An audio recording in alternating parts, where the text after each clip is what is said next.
Hello et bienvenue sur ce chapitre dédié au modèle générateur de texte. Alors, ici, je veux rappeler que ce chapitre quand même, c'est un chapitre bonus. Il n'est pas très important pour réussir la certification, mais c'est important selon dans le contexte dans lequel nous sommes justement du ChatGPT et tout ce qu'il y a avec. C'est important que vous compreniez le pont entre ce que vous avez appris maintenant et ce qui est déjà fait, ce qu'on a comme avancé en deep learning actuellement, ok? Donc, revenons à nos moutons.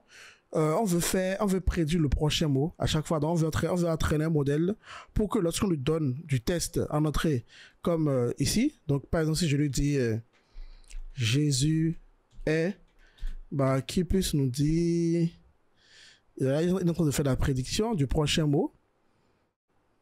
Ça lui prend trop de temps là, non?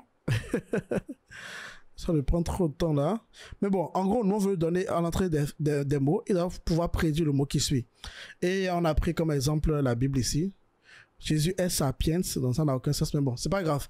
C'est ce que nous souhaitons faire. Et voici le plan d'attaque. Donc, ça veut dire quoi? Ici, ce que nous allons faire, c'est ce qu'on appelle du self-supervised learning. OK? C'est pas du supervised learning, c'est pas du unsupervised learning, c'est du self-supervised. Ça veut dire quoi? Ça veut dire que le X et le Y sont déjà dans la donnée, sont dans la donnée déjà. Ok? Ça veut dire quoi? Ça veut dire que si je prends la phrase, par exemple, je suis un étudiant. Ok?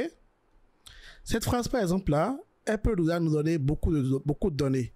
C'est-à-dire qu'on peut avoir d'abord la première ligne où on a je, comme le X, et le Y, c'est, qu'on doit prédire, c'est suis. On peut avoir je suis comme X, et le Y, c'est 1. On peut avoir je suis 1, et le Y a prédit, c'est étudiant. Vous voyez? Donc, du coup, ça veut dire que, en partant de ces phrases que nous avons là, on peut créer vraiment beaucoup d'exemples. Vous voyez? Et on n'a pas à chercher les Y quelque part parce que littéralement, c'est ceci.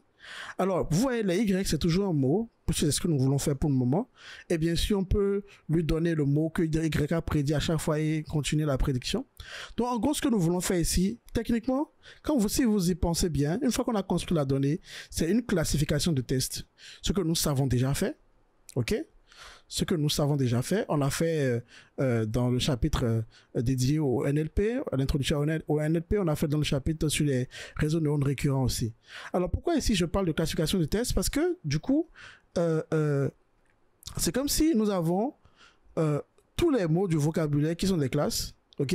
Imaginez qu'on a un vocabulaire qui est fait de quelques mots, donc comme mal, Bible, la vie, là, et vie par exemple.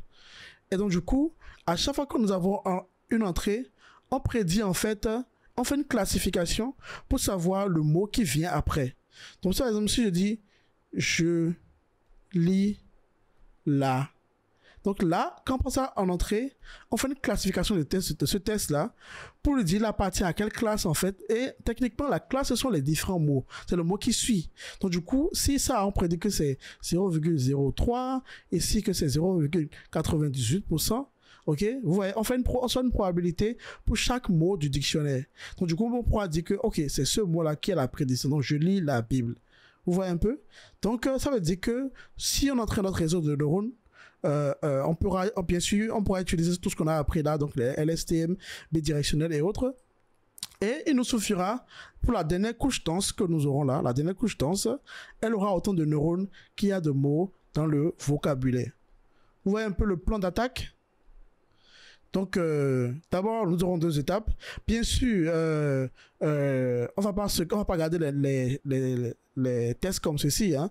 Donc, techniquement, si on fait la tokenisation, on fait le padding, tout ça, techniquement, on aura quelque chose du genre, imaginez que je suis étudiant après la tokenisation et on transforme, on fait le tokenize test to sequences, on aura quelque chose du genre, imaginons qu'on ait 5, 3 et 2.